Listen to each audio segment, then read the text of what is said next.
is Danny? Danny. Yeah. Danny is, it's actually funny how I have to describe myself because I'm just, a simple guy, I would say, who has a lot of interest, very curious guy who is interested in music, in IT, in a lot of general things, basically like knowledge. I like learning and things like that. Okay. So yeah, that is me personally. Wow. But, before I enter deep into that, can you tell me a little bit about you when you're young?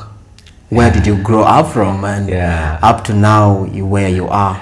So I grew up in Koboko, actually. Like, I think from when I was a baby until I was around 7 years old, I was living in Koboko with my parents. And then from there, we shifted to a refugee camp in Vepi. It's called Vepi. That's where I started my P3 to P7. And that was like 2006. I finished P7. And then from there I joined Maracha SS. So from Vepi I shifted to Arua for a short time where I was studying in Maracha, and then I was in Maracha for I think 2 years. Then from there we went abroad to Denmark, where I had to restart education all over again. So you were so here you stopped in which class? I think I was going to senior 2 or something. So when you went to Denmark, you started. So you entered which class now there? I had to start all over. So fresh. I went back. I started at 9th grade. No, 8th grade. I think that was like senior 1 according to here. But because of the language barrier, so I had to start. Like I was in senior 1, but I was learning ABCD. So they give you to learn ABCD in their language. Yeah, because they teach in their language. They don't teach in English.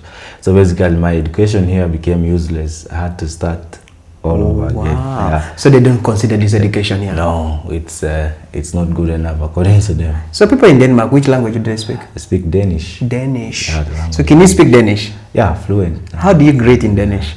Hi. You say like hi, but you say it hi. Hi. It's hi, but you say hi. Then what if I want to respond back? Then you say hi back. Hi. So like hi. Hi. When you say I want you God, I want this God. So that one is a little difficult. You say you have the hair, then P. That's long. Yeah, it's very long. You have the hair, then P. So that means I want this God. It's very long. It's a tricky language. So, when you entered the Danish class, what was the first thing you learned?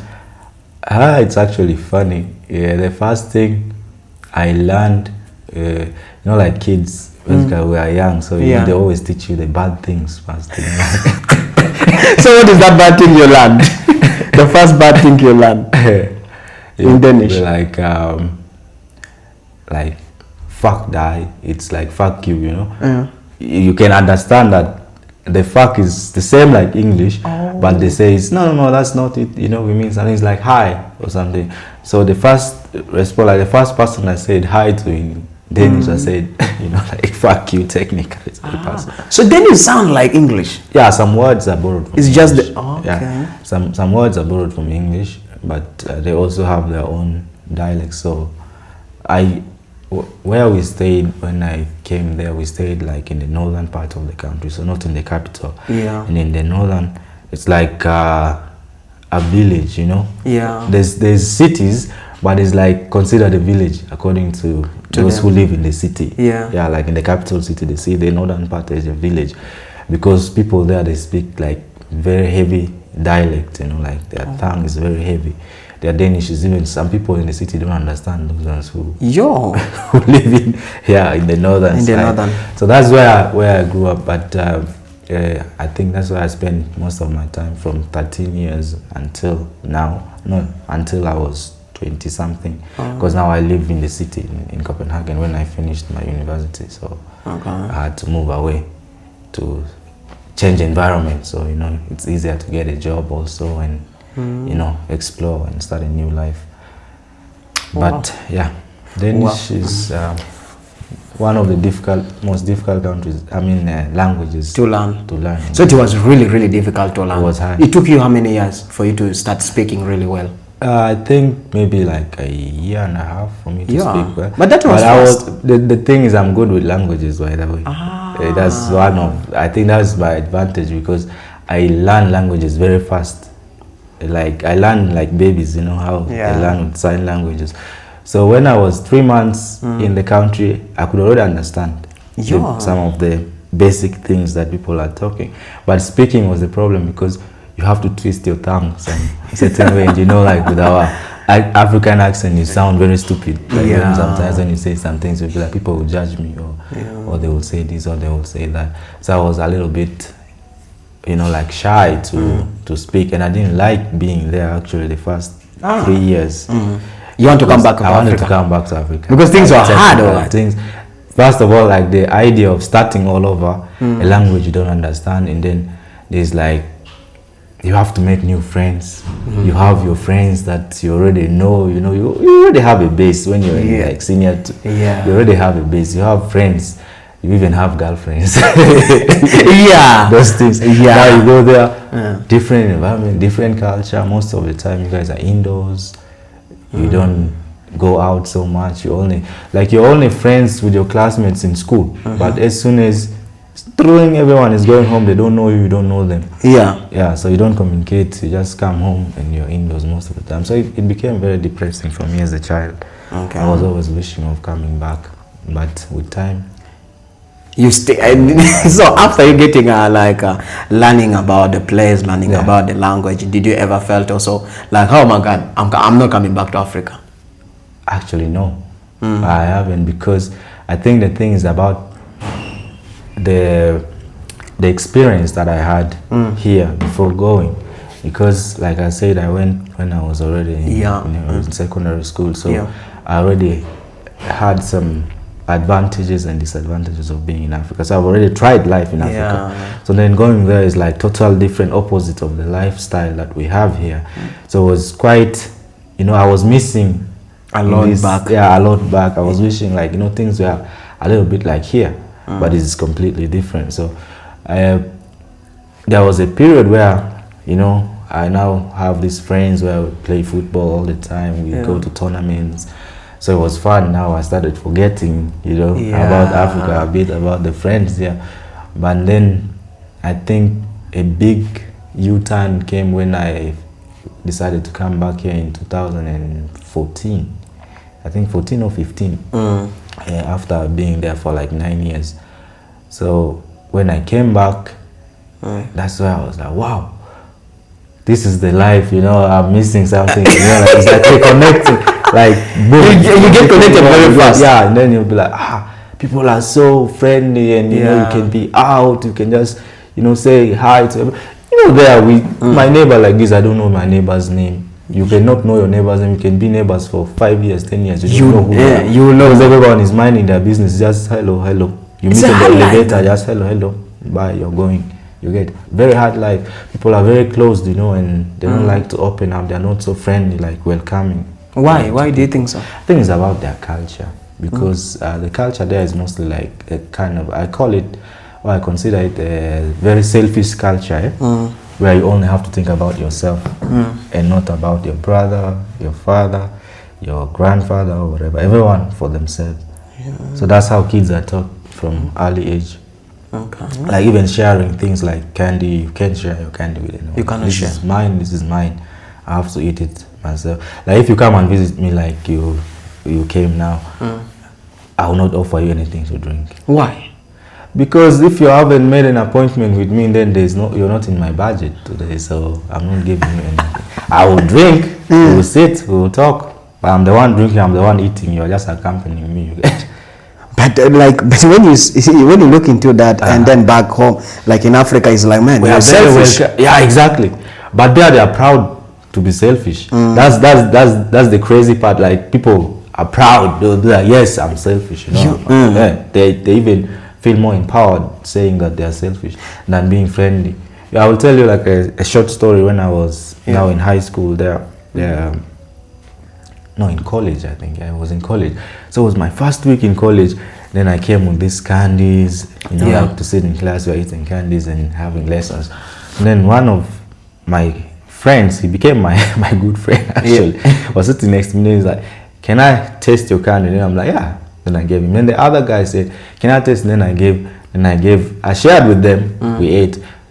So a week later, this guy comes with candy, and then one of the other guys, now we are talking like friends, you get, like classmates.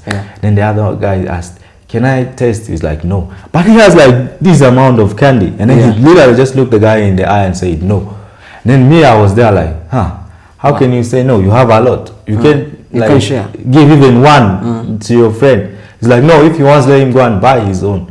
Then that's when it kicked me. I was like, shit, okay, this is like totally different society and different culture. But then the other one just politely accepted, oh, okay, fine, you get. And they don't feel like, they don't ask back, why are you not giving me? Why you just take it cool. Cool, you get. Because it's very normal. Yeah. Like you ask, if someone say no, it's no, then that's it. There's nothing you do. So it's very weird culture. It's a very selfish culture. Like you all have to put yourself first. That culture is hard. It's very hard. But there's advantage in that because you also grow as a person. You get to take care of yourself and put yourself first in many things, rather than our culture here in Africa where sometimes you forget yourself because you need to like reach out, like help here, see this person, you know, help here, then you forget yourself. But there they always put themselves. You put yourself as the priority, and then every other thing is secondary. Okay. So their money is the most valuable thing, by the way. I tell somebody will not give you even 50 shillings. Like this, if someone give you like this, this person really loves you. The 50 shilling. Adore you. I'm telling you. They would rather buy you something than give you cash. Than giving you cash. Give you money. Yeah, it's not. Why? Why do you think? Why is it like that? I think because it's the society is like a welfare society. They say they call it a welfare society where like they see everyone is. You have money. Everyone has money. Everyone is fine. You get. Though we have people who don't have, who have little, but everyone is supposed to have. So why should I give you mine when you have? You get, then you're going to have more than me. I think that's what is behind it. So I'd rather buy you a gift than giving you money. Yeah. So that's crazy. Yeah. Like that's crazy. But so what about your family member, like your parent? Like imagine you're living with your parents there. Do you also have that kind of spirit? Like you don't give also them money, you just buy for them gift? So basically, for us now, it's because of the background that we have. For example, here in Africa, we were raised in extended family, where many people chip in, you know, to raise you. So that thing is always, for me, is in the back of my head, you get. So when I start I can't even be selfish, because if I want to be selfish, I start feeling bad for myself. I rather want all of us to have. So it's more like, it makes it more easier for us to share with our parents there and the other families. But as siblings, you know, the other siblings that went with me there, they are younger than me, most of them. So they have that Danish mentality. Kind of Danish bit. They will never give you even 1 shilling, no matter what you say. They will never give you. They will rather buy you something, because that's the culture they know. They don't know the African culture. They don't know. Yeah, because they went at very early age. Okay. Yeah. So like there's this thing that is very common. I don't know, because I feel like I'm digging more about this to know, because there are these experiences where a lot of us, like maybe we Africans, have that belief, like, oh, I want to go out. You know, people a lot struggle, and you find that a lot of people die in Atlantic Ocean, Indian Ocean, and the Pacific Ocean, because they want to cross. Exactly. And then they feel like when they cross over, they feel like, oh, they've reached the land of opportunities. Do you believe opportunities are there? I would say in Europe, because that's where I know best and I've seen these experiences. What you see on TV is not the reality on ground. That's how I put it mostly. Because I work, like my profession is like very welcoming. I meet a lot of people.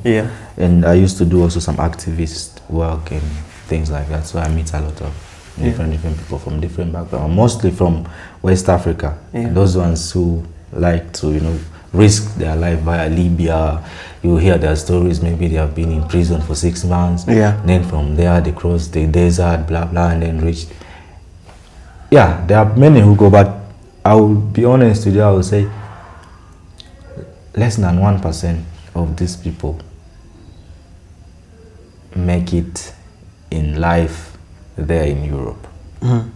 Most of them are living really hard life, because most people are undocumented, and European countries are very harsh on undocumented people. Okay? For you to get a job as someone without documents is very impossible. And in Europe, for you to survive without money, everything is money. You cannot, not like here in Uganda, you can chill sometimes, broke. You're fine, you don't worry about anything. In Europe, for you to survive without money. So most of these people, unfortunately, they regret, but it's too late. They can't come back, and most are stuck there. You get? I've known like maybe 3 or 4 people who, in the past 3 years, have ended their lives because the situations are really harsh. They have no other way of getting out. You become depressed. You don't have a place to stay. The weather changes all the time. Most of the time it's cold. Food is expensive. So most people, they survive on collecting. These are undocumented people. They collect bottles. You get? Like these water bottles. They go and sell them, recycle them, and then you get like a receipt where you can go to the cashier of the supermarket. Maybe they will give you the money, or you can use the money, the coupon card, to buy food and eat, and that's how they survive. And most of the men, they are in betting holes, you know, trying to try their luck, but it usually doesn't even end up well. So it's very hard. For me, I think Africa is where the future is, you get? And it may sound a little bit strange to say that, but I'm talking from experience. Because I've been there. I went there as a kid. I've studied there, finished my uni there. I've been working, you know, for many years.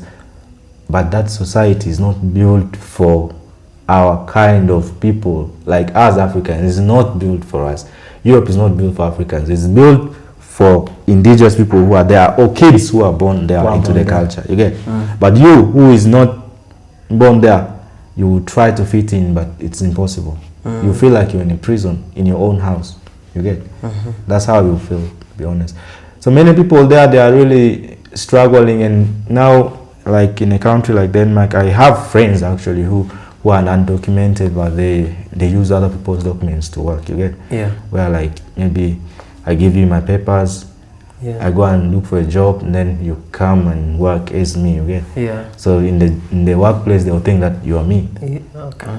So you work, but your salary will come to me because everything is digitalized. You get? So you don't get paid. All your salary comes to me, then I give you a percentage, maybe like 20% or something. The rest belongs to me. So it's like modern slavery.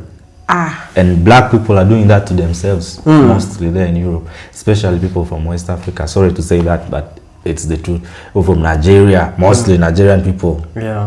These Nigerians you see flashy on social media, these people, they are not honest, most of them. I have Nigerian friends, and they know they are not honest. I tell them too, they are not honest because of the shady things they do. Those who have documents, they mistreat their own fellow Africans like if you are their slave or something. Again, especially young girls, they will go and deceive young girls, say, hey, come and visit, blah blah, and then they will say, oh, they are bringing you to school or to work, tell your parents, but then they put you into sex work or something like it's happening. Like I have neighbors who do that there in Copenhagen, and it's very sad. Sometimes you just look, you see a very young girl stuck in a situation that she doesn't know what to do. They take your documents from you. They say you have to do this, and then you have to pay them maybe 5 years or something, then they'll let you go. And these things are happening, man. It's crazy. Me, I will not advise anyone, if you don't have documents or like someone that is family that you go to in Europe, don't do it. It sounds sweet. There are many people on social media, they'll be like, we know how you can apply like this to come. You know, you give me no money for visa, I'll do this for you. Yes, they will do. You give the money, they will do for you. You will come there. But you find a different story. You find hell. You find a 2-bedroom house, there's 7 people living inside it. And that's true story in Copenhagen. I'm not even lying. You see someone in the sofa, and like you have a house like this, you can rent it. You can rent that room for 2 people. Some people are sleeping with you because they don't have documents. They can't rent. They can't rent their own house, so they have to, you know, stay with someone who have documents. So it's crazy. Don't do it. You can make it. The money that you think you can make it in Europe because Europe is already developed. You can make it in Africa because Africa. You can even make it faster in Africa because Africa is still developing. The opportunities are more here than in Europe. Because those in Europe who already have made it in Europe, these are people who have higher education and have lived there for many years and they know how the system works. But you who come here fresh mind, you don't know how the system works, blindly like that, you're putting yourself in danger. Very, very big danger. Now I see. Yeah. Now I see. There's issues of like, you know, a lot of people, they say a lot of people outside live with the credit. It's true. That is very true. And that when your credit is not okay, it's like sorry to say. Yeah, can you tell me more about that? It's true. So basically the system is made, like I say, in Europe, is made where you can't buy things cash. Like you can't own a house.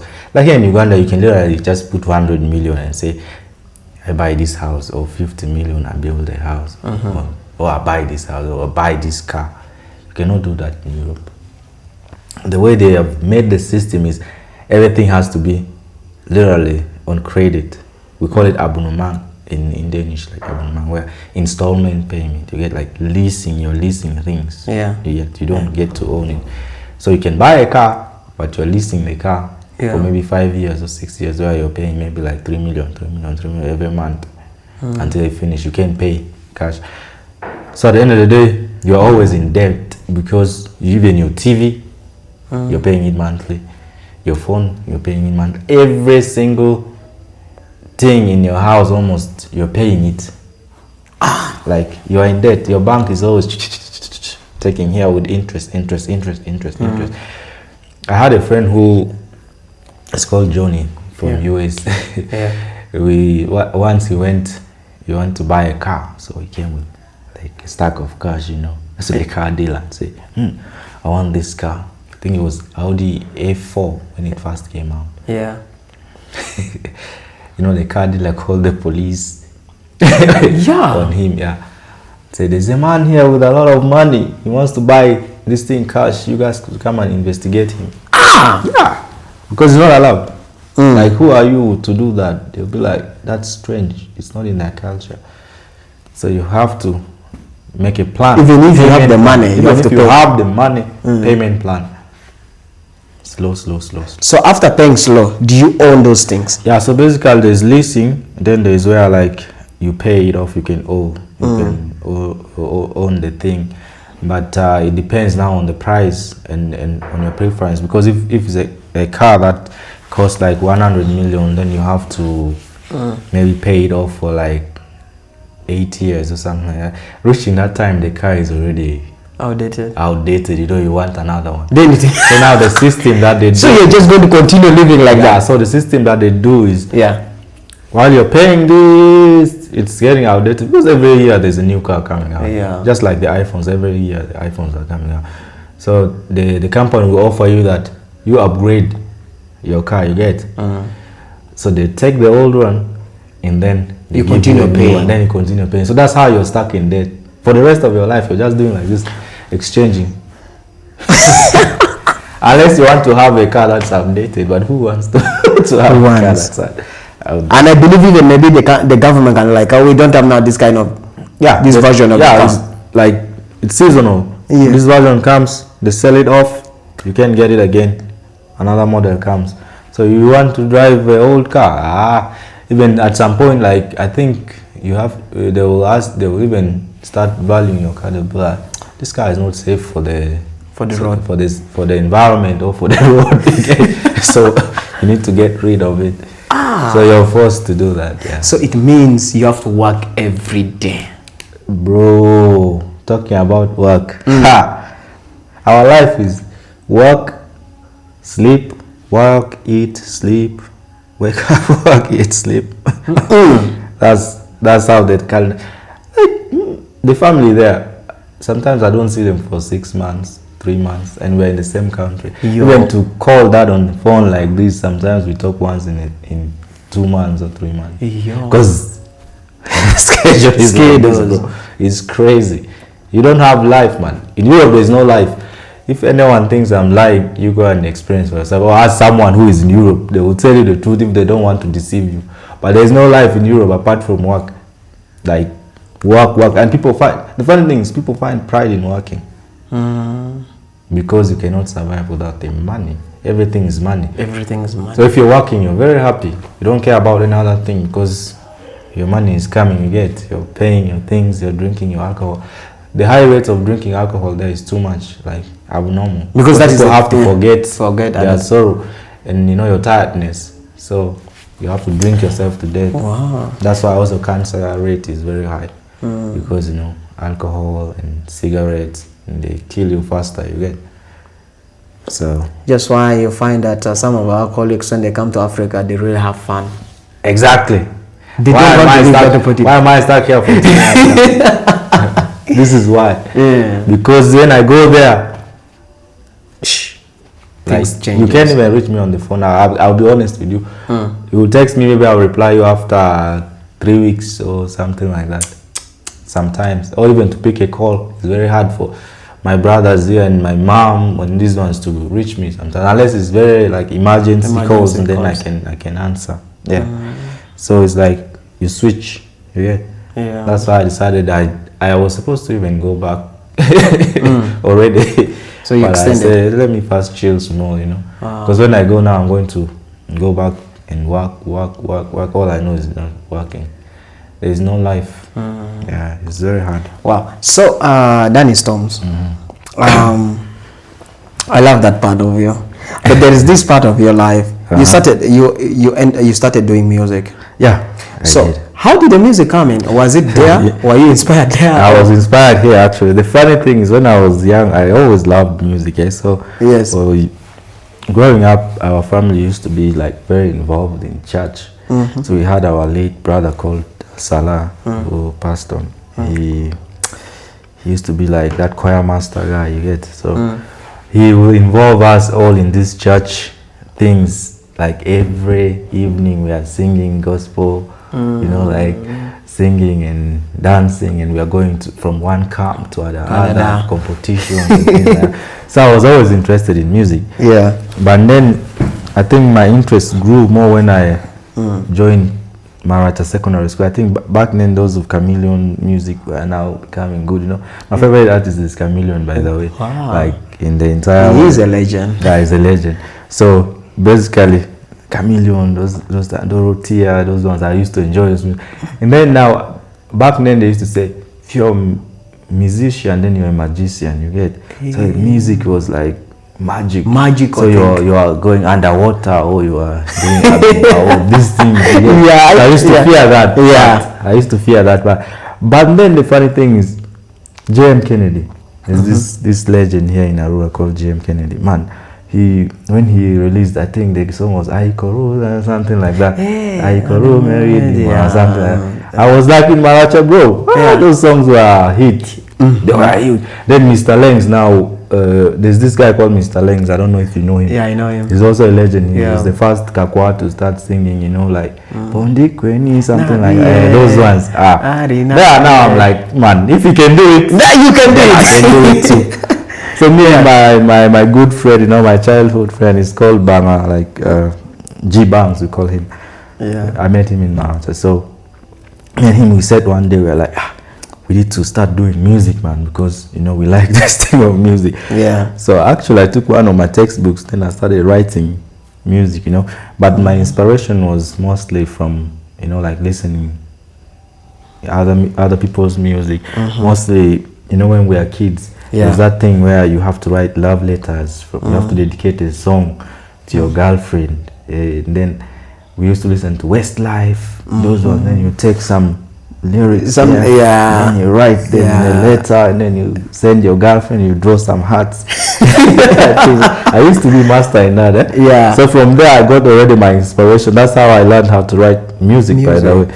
So I wrote some music which we are supposed to record, and with I don't know even which name I used. I think it was MD Skills or something like that back then. That was my name, I remember, in that book. So me and my friend, but we were students. So the plan was, if my dad sent money for that term, we're going to use the school fees to go and record music, get that first song, because we believed that song was going to be a hit.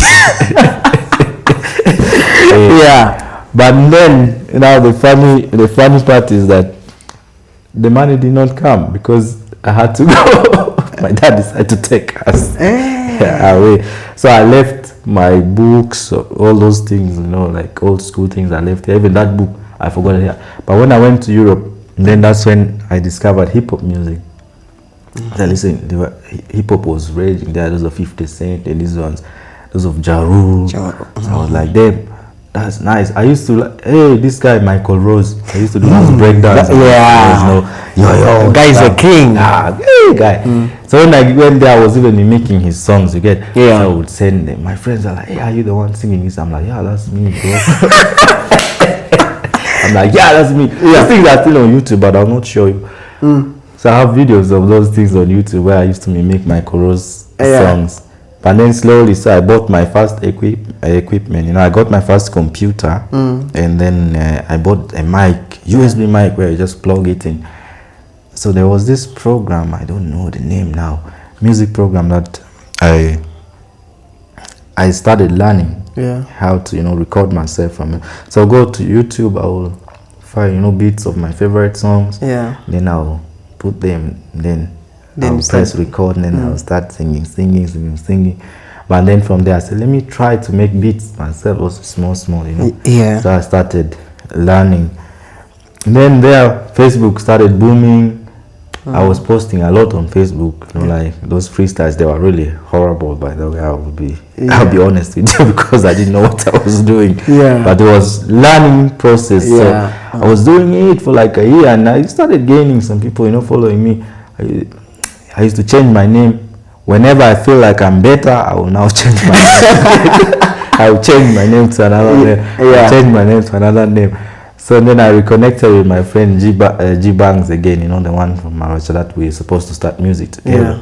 So then he was like, hey, he wants to do music too. He heard my songs. I'm like, hey, now I know how to write, music and produce. I can do for you some beats and send it to your email. Then I did that. I sent him some hip-hop beats, and he's like, oh, these are nice. He wants to write, but he doesn't know how to do it, so I should show him how to do it. But then there we could only chat, you get? And then in the chat I was say, this is how you write a chorus, then how you write a verse, and then how you maybe make a bridge, and then how you finish off a song. So then he said, hey, I have a friend here called K-Buzz. He also wants to record music. I'm like, oh, that's cool. Say, you can send us some beats, and then show us how to do it. He also wants to do hip hop. I'm like, oh, that's cool. So then we connected with K-Buzz. I don't know if you know K-Buzz. K-Buzz, I know. Yeah, he's like one of my good friends, right? Like my brothers, you get? So they actually recorded some music then with this guy called Enox Pro in Kampala, and the quality was so good. I was like, damn, guys, you do well. Very good, and better, better than mine. So when I came the first time to Uganda in 2014, actually K-Buzz was the one who received me at the airport. We haven't met before, but he came there with his then girlfriend, which is now his wife. They received me. They took me to their home. I stayed there for like 3 days, I think, before coming to Arua. So that's like where we even came to Arua together. They introduced me to Popper, and then I even met my legend. That very day, JM Kennedy, I met him. I was like, damn, this is the guy that wants to do music, man. So I met those of Popper and those of Barra Spoken, and then we became all friends. Like up to now, we are really good friends. And now that's where I started also taking my music seriously. I started recording more here in Arua. I recorded like, I think my first album, I recorded it with Poppa. It's called Far From Home. I released it some years back, 3 years ago, I think. Yeah.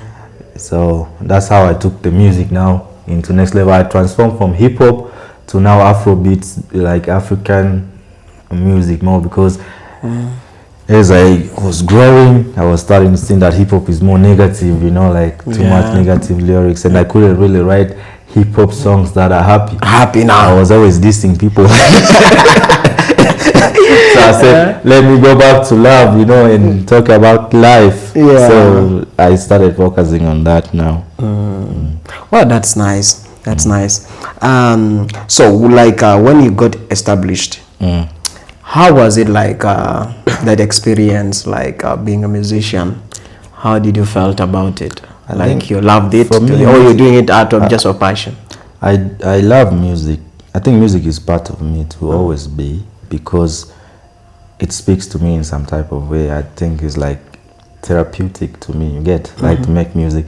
So I'm not like, and I think my kind of production of music, it just hits me. You get like sometimes I will sit and then I feel the vibe that this is the time to record. So I have a home studio, so I just sit down and start recording and voicing things.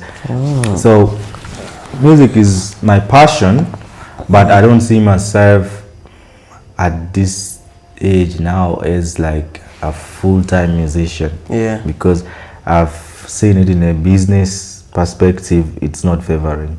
You get? Yeah, it doesn't favor, and especially here in Arua, because I have a lot of friends who are musicians. And I've had a lot of talks with them, and I see there's no market for music here in Arua, to be honest. Is it the reason why you have stayed for long without releasing any new song?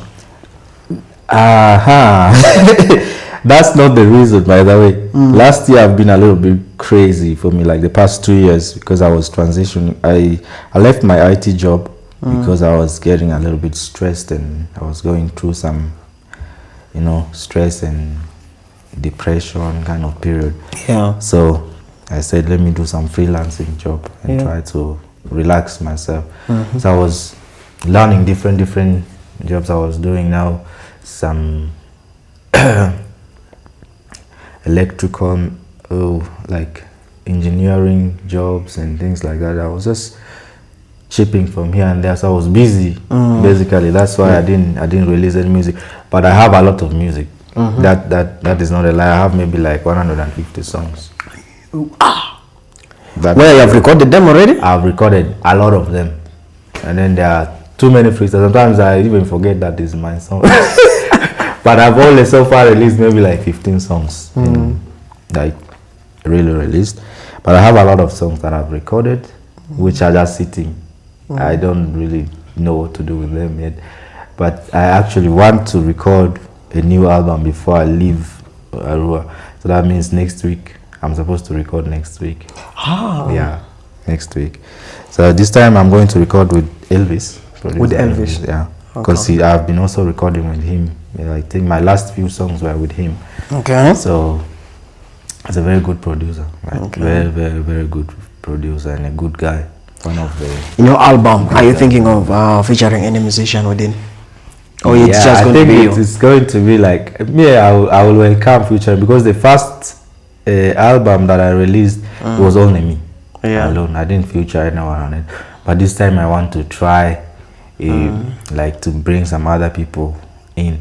But I have a set of ideas of songs that I want to do that I'm going to record.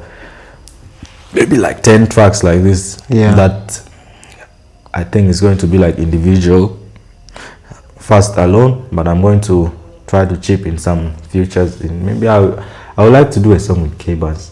With K-Bass? It's like, it's like my brother, but we have never, I think we have been in the studio once to record, but the song never came out. It crashed. With Poppa. So I need to do a song with K-Bass. I will probably do a song. I also want to do a song with Jacksena and even Franco. Wow. This guy is good, man. They are really good. But it will depend, of course, on what kind of music. We'll communicate that with time. Okay. And we have to plan that, yeah. I will release some music. You need to, man. Because you have good music. Thank you, bro. Yeah. So, do you see yourself coming back and stay back in Africa? Yeah. That is actually my main plan of life. Is like I mentioned before, I think the future is here in Africa, and we young people, we are the future, so we can do more here. I can do more in Africa than I can do there in Europe. That's the mindset I have. Okay. Because there, yes, I can do something for myself, but it will only be for myself, to benefit myself. Europe is already developed. They don't need us. They don't need any other assistance from us. But Africa is still, we are still an underdeveloped, continent. So it's up to us to get the knowledge from there and then bring and merge it with the knowledge here, and then try to see how we can develop ourselves also to reach their stage or even far better than them. I think we can do that. Okay. So that's my plan. I should be back here in the next 3 years, completely detached from Europe. Not completely. Maybe I'll go for visits. Then you come back. But I'll be based here mostly. Okay. Yeah. Do you have any other business that you think like when you're coming back, you'll be coming back with? Right now, the business that I'm focusing on is real estate. So because I'm in Arua, I've seen, the housing here in Arua is not good. It needs, we need to make, build better houses in Arua. And real estate, that's what I mostly want to focus on. Then also maybe look into like the side of,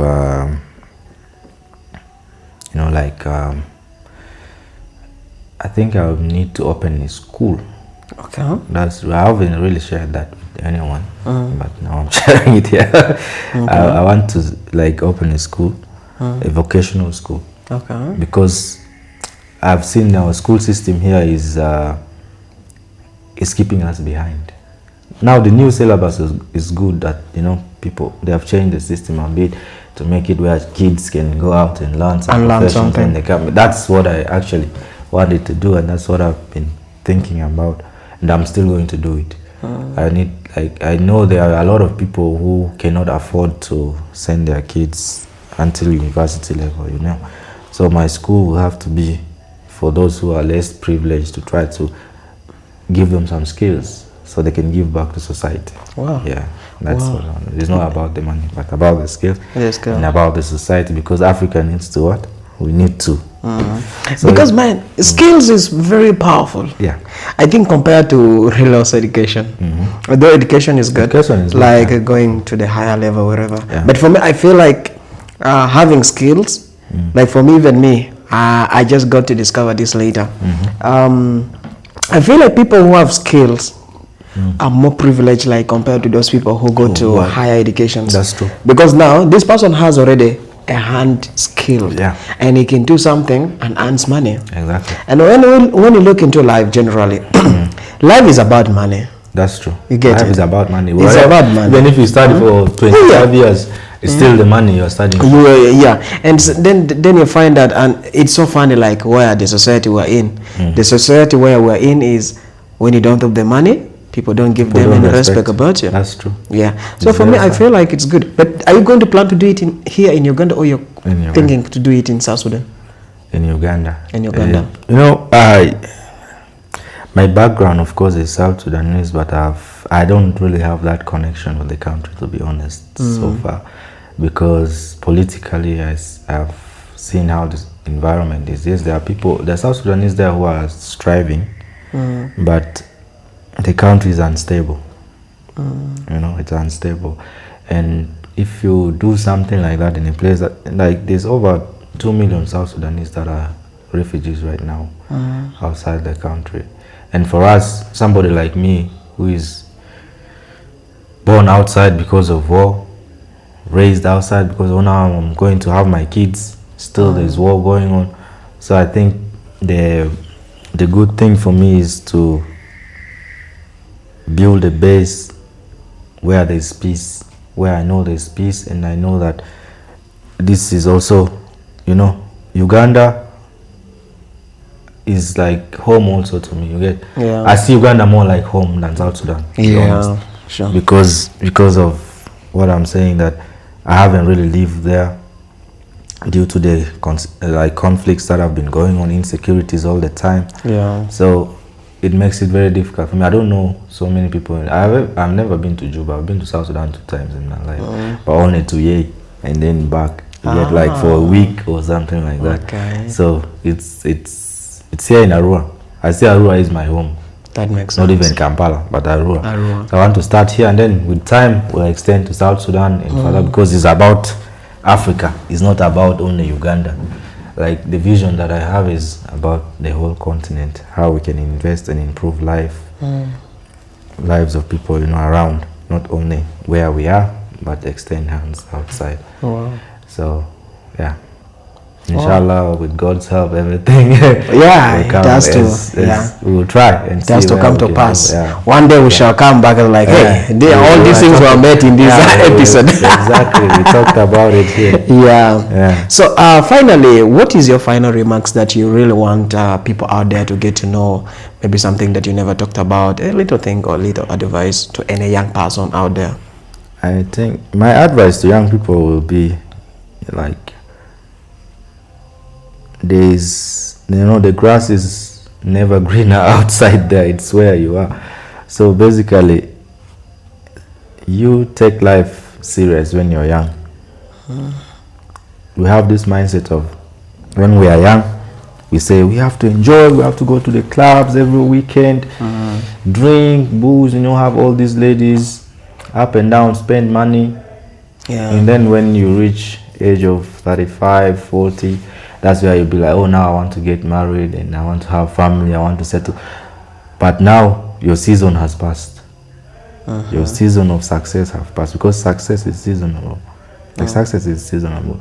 So basically, focus now as you're young. Most people who have money, they know this secret, that you hustle while you're young. Don't only save the money, but invest it. Invest in what I will advise you, invest in land. First of all, land is the first thing you should invest in. Why I say land is because land cannot be reproduced. There's only limited amount of land that is here on earth or here in Arua. If you don't secure yourself a piece of land, someone will buy it, and then tomorrow you'll be renting from somebody. So buy a land, build something, rent it out. From there, you already have a base. In case life doesn't do you well, you know you will fall back. You have something that you can build. But if you go and drink Bond 7, all these expensive drinks every weekend, spend hundreds and hundreds and hundreds of thousands every weekend, the money will eventually end someday to finish. And life always it's going more expensive. It's not getting down. So things get very expensive. Focus, secure something for yourself. Skills is very, very important. You can even learn free on Google, by the way. I don't know if you guys know. Now that we have internet, you can learn any skill you want to learn on, like Google offers free certificates from Oxford, from a lot of universities. Any skill, you can take those courses, you get your certificate, you can get a job. But again, I don't advise that you need to have so many certificates because you need to have at least 2 skills in this life. Handy skills, you know, like something that you can do with your hand. So that if you don't have, like if someone cannot employ you, you can create something for yourself. Rather than if you only have a piece of paper, a knowledge in your mind, then you have to go and work for someone else. And you know, sometimes salaries are not paid on time. Those things were good during our parents' times, okay? Where you have to go and maybe work for NGO or for these ones. But now you need to think independently and try to do something. There's money everywhere. Just need to be creative. Find something that can bring you money, do it. You'll make money. Save yourself and save your loved ones also. Don't be selfish. Wow, thank you so much for coming. You're welcome. I appreciate so much.